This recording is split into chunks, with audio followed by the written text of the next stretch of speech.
Halo guys, nah kali ini gua akan merangkum film Marvel. Nah, jika kalian merasa bingung mau nonton film Marvel dari awal sampai yang akhir biar nyambung, dari mana dulu sih? Nah, gua akan merangkumnya buat kalian sampai ke film terakhir Marvel. Film urutan yang pertama itu kita ke film Captain America The First Avengers. Oke, tanpa lama-lama kita langsung aja ke alurnya.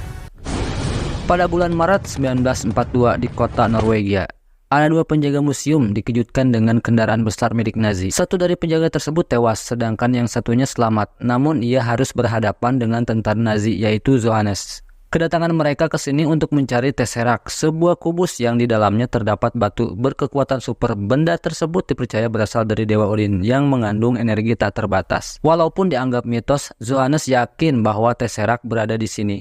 Kemudian ia mencoba mencari di sebuah pintu dan akhirnya Johannes berhasil menemukannya.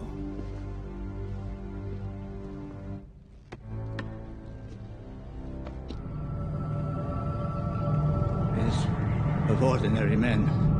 Exactly. I already have.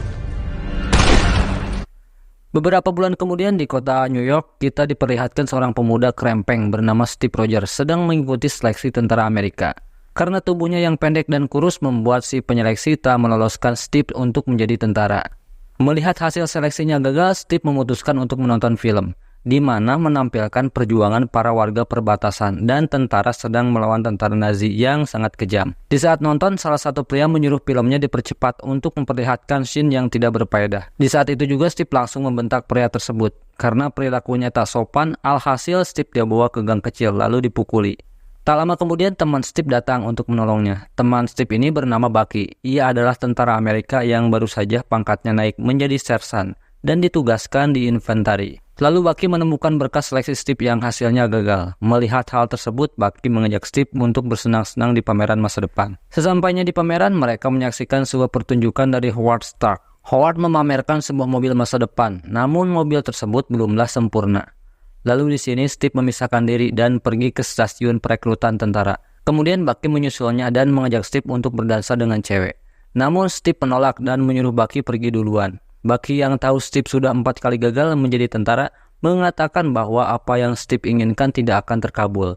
Dan secara bersamaan di saat itu juga seorang pria tua menguping percakapan mereka. Pria tersebut terkagum dengan pendirian Steve yang tak menyerah untuk menjadi tentara. Namun di sini Bucky hanya bisa berharap semoga seleksi kali ini Steve bisa lolos. Setelah itu Steve memasuki ruang seleksi. Kemudian ia didatangi pria tua yang menguping percakapan Steve. Pria itu adalah Dr. Abraham. Lalu Steve diinterview oleh Dr. Abraham dan Steve pun menjawab semua pertanyaan Dr. Abraham dengan bijak. Dan akhirnya Steve diberi kesempatan untuk lolos menjadi tentara. Sementara itu di dalam instalasi militer Nazi di pegunungan, Johannes membawa Tesseract ke orang kepercayaannya, yaitu Dr. Armand Zola. Tesseract itu pun langsung dipergunakan dengan rancangan sistem persenjataan Dr. Zola yang nantinya akan dijadikan bahan persenjataan tentara Nazi.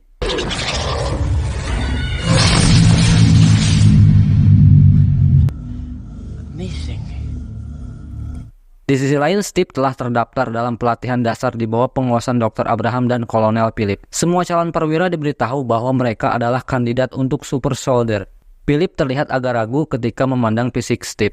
Namun, Dr. Abraham tetap yakin bahwa ia tak salah memilih. Meskipun menjadi tentara terkecil dan terlemah, Steve menunjukkan semangat serta kecerdikannya. Ketika semua orang prajurit gagal untuk meraih bendera yang berada di tiang, Steve dengan santai mencopot kunci tiang yang akhirnya tiang tersebut jatuh dan Steve dengan mudah mengambil benderanya. Hal tersebut membuat Agent Carter mulai tertarik dengan Steve. Di latihan berikutnya, Philip terlihat masih belum yakin dengan Steve. Yang akhirnya dia pun melemparkan sebuah granat non-aktif ke para tentara. Steve yang melihat hal tersebut langsung melompat ke arah granatnya. Hal ini menunjukkan sikap bahwa dirinya bersedia berkorban untuk menyelamatkan yang lain. Dan pada malam harinya Dr. Abraham menemui Steve dan mengajaknya berbicara. Dr. Abraham bercerita tentang bagaimana dirinya sebelum berimigrasi ke Amerika Serikat. Dulu Dr. Abraham diperintahkan oleh John Smith untuk menciptakan serum super yang memberi manusia kekuatan berjuta kali lipat. Namun sayangnya serum tersebut belum sempurna hingga membuat Smith berubah menjadi merah. Namun kini Dr. Abraham sudah menyempurnakan serum tersebut dan ia akan menggunakannya untuk Steve. Namun masih ada efek sampingnya. Steve tanpa pikir panjang menyetujuinya dan menindaklanjuti prosedur. Pada pagi harinya, Steve dan Agent Carter menaiki sebuah mobil melalui Brooklyn. Keduanya berhenti di depan toko barang antik dan mulai memasuki toko tersebut. Agent Carter menukar kode akses dengan wanita tua untuk membuka pintu rahasia menuju bunker, yang dimana Dr. Abraham sudah berada di lab penelitian bersama rekan-rekannya. Dan di sana juga ada Howard yang bertugas merancang sistem. Sebelum memulai, Howard menjelaskan prosedurnya kepada Steve. Pertama-tama Steve akan disuntikan generator otot ke dalam kelompok otot utama, kemudian akan dibombardir dengan sinar. Dan Steve pun paham, lalu prosedur pun dimulai. His vital rate. So bad. That was penicillin. Setelah disuntik dan kapsul tertutup, Howard menyalakan sistemnya, lalu kapsul bersinar sangat terang, dan Steve berteriak kesakitan. Hingga hal tersebut membuat Agent Carter dan Dr. Abraham berniat untuk menghentikannya. Namun ketika sistem mencapai 100%, dan akhirnya Steve pun berhasil. Mr. Stark! Serum buatan Dr. Abraham berhasil membuat Steve menjadi kekar dan kuat, dan semua orang di dalamnya sangat gembira. Namun ternyata di sana ada seorang mata-mata Jerman yang menyamar sebagai calon pembeli serum. Lalu orang itu pun meninggalkan bom berbentuk buku. Setelah meledak, kemudian mata-mata itu pun mengambil serum itu dan langsung menembaki Dr. Abraham. Steve pun merasa sangat terpukul karena Dr. Abraham tak dapat diselamatkan. Sementara itu, Agent Carter menghadang mata-mata itu. Ketika Agent Carter akan ditabrak, Steve pun langsung datang menyelamatkannya. Setelah itu Steve langsung berlari mengejarnya. Tanpa sadar, Steve berlari sangat kencang karena efek dari serum tersebut.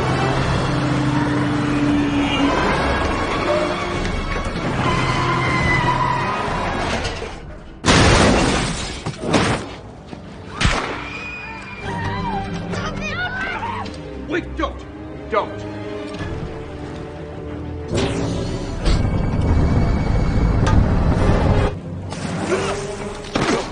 Ketika mata-mata itu tertangkap, serum itu pun terlepas dan pecah. Saat akan diinterogasi, mata-mata itu pun memakan pil yang seketika membuatnya langsung mati.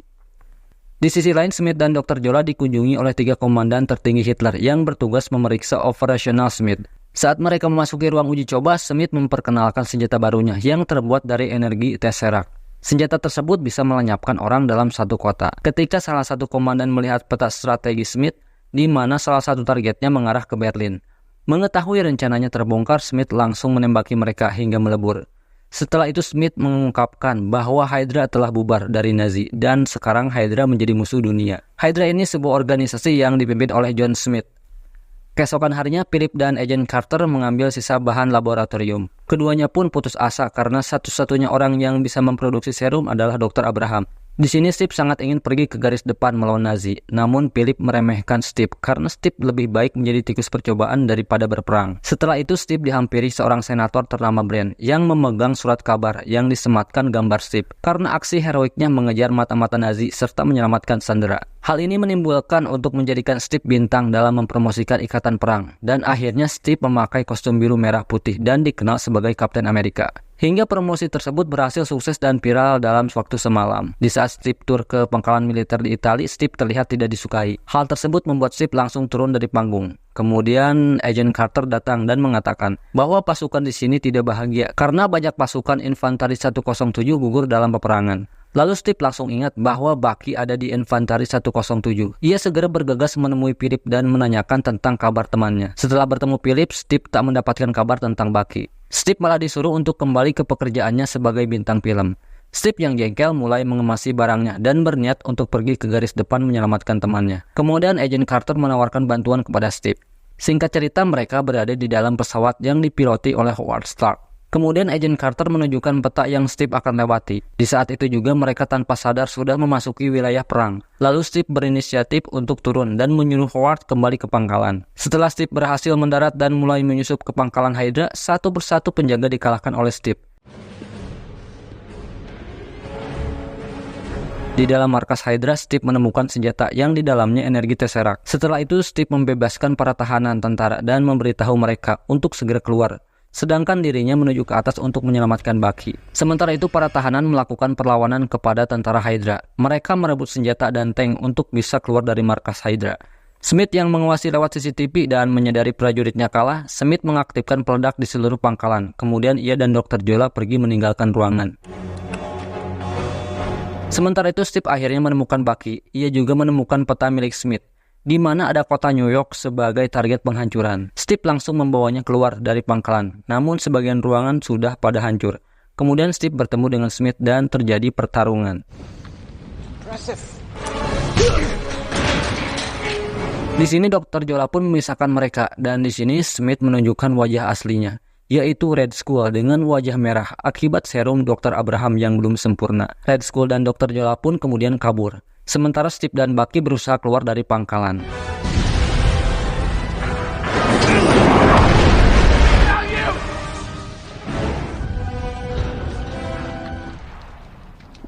Sementara itu, Philip menceritakan bagaimana Steve sampai sekarang belum kembali. Ia memprediksi bahwa Steve sudah mati. Philip juga memarahi Agent Carter karena menyebabkan kerugian. Di saat itu juga, para prajurit berhamburan berlari menuju pintu pangkalan. Ternyata mereka menyambut kedatangan Steve yang berhasil membawa pulang 400 tentara. Hal tersebut membuat Philip malu karena sudah memprediksi bahwa Steve tak bakalan selamat. Berita kesuksesan Kapten Amerika di medan perang telah menyebar seluruh dunia. Akan tetapi Steve tidak muncul untuk menghadiri kongres medali yang ia dapatkan. Alasannya Steve tak datang karena ia berada di London untuk memberi temuannya kepada Philip, yaitu senjata serta peta milik Red Skull. Steve berencana untuk merekrut tim untuk membantunya berperang melawan Hydra. Di saat itu juga Steve dikejutkan dengan kedatangan Agent Carter. Hanya menyampaikan untuk mempersiapkan peralatan yang telah disiapkan oleh Howard, sekalian mengajak Steve untuk dansa setelah ia pulang nanti. Sementara Howard tengah menguji kekuatan Tesseract. Ia sangat tertarik dengan kekuatannya yang sangat luar biasa walaupun hanya setetes. Pagi harinya Steve mendatangi markas Stark. Kemudian Steve didekati oleh wanita dan wanita itu pun menggodanya. Dan secara bersamaan Agent Carter pun datang dan melihat Steve sedang bermesraan. Hal tersebut membuat Agent Carter sakit hati. Steve pun meminta maaf sembari mengikuti Agent Carter ke laboratorium. Di sini Steve diminta untuk memilih persenjataan yang akan digunakan, dan Steve lebih tertarik dengan perisai yang terbuat dari vibranium. Agent Carter yang masih jengkel pun menembaki Steve berkali-kali sekalian untuk mengetes kekuatan perisainya.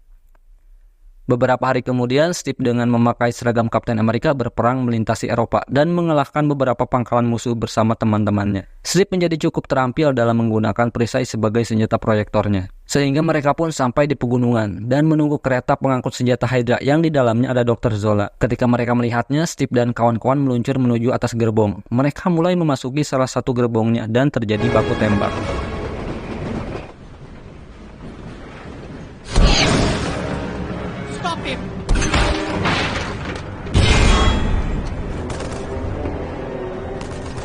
Namun di sini Bucky terkena serangan dan terlempar ke sisi gerbong.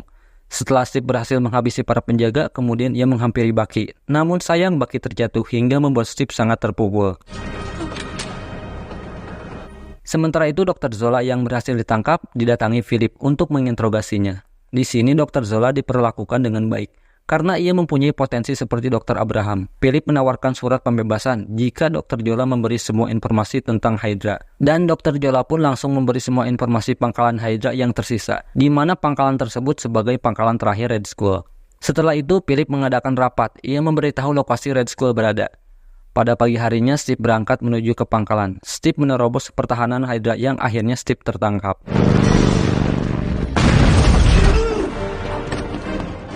Namun ini adalah rencana Steve yang sengaja agar dibawa ke hadapan Red Skull. Di hadapan Red Skull, Steve dipukuli, namun tak lama kemudian tim Steve datang melalui jendela. Red Skull yang melihatnya pun langsung kabur menuju pesawat besarnya. Philip dan pasukannya pun mulai berdatangan untuk menyerang pangkalan.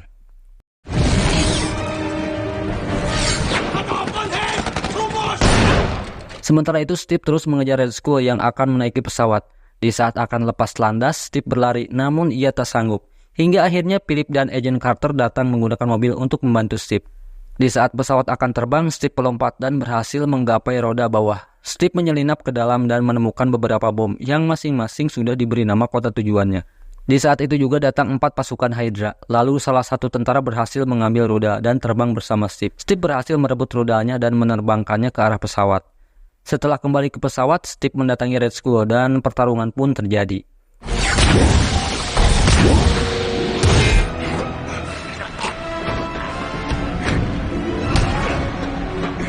Steve melemparkan perisainya dan mengenai alat yang berisi Tesseract.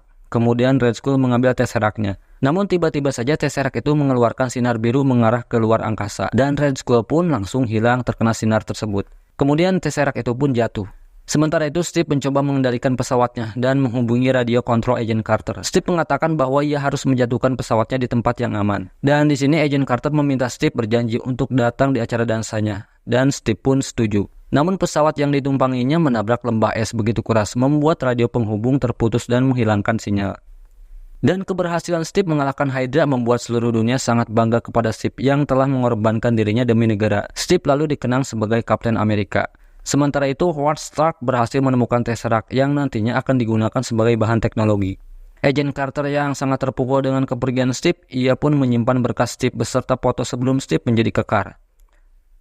Dan 70 tahun kemudian, ada seorang ilmuwan dan rekannya menemukan bangkai pesawat kuno yang ternyata pesawat tersebut milik Red Skull yang sebelumnya dikendalikan oleh Steve. Mereka pun masuk ke dalam dan menemukan Steve Rogers atau Kapten Amerika dalam keadaan beku. Dan yang lebih mengejutkannya lagi, Steve ini masih hidup dalam keadaan beku. Kemudian Steve dibawa ke rumah sakit New York dan terbangun dari tidurnya. Di situ Steve langsung ingat bahwa ia ada janji dengan Agent Carter.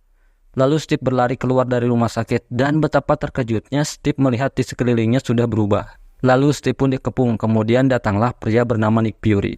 Nick menjelaskan kepada Steve bahwa Steve tertidur selama 70 tahun. Lalu di akhir film, Steve didatangi Nick Fury yang menawarkannya Steve untuk bergabung di timnya demi menyelamatkan bumi. Dan film pun selesai. Nah, oke guys, nanti kita lanjut lagi di video berikutnya. Terima kasih sudah menonton.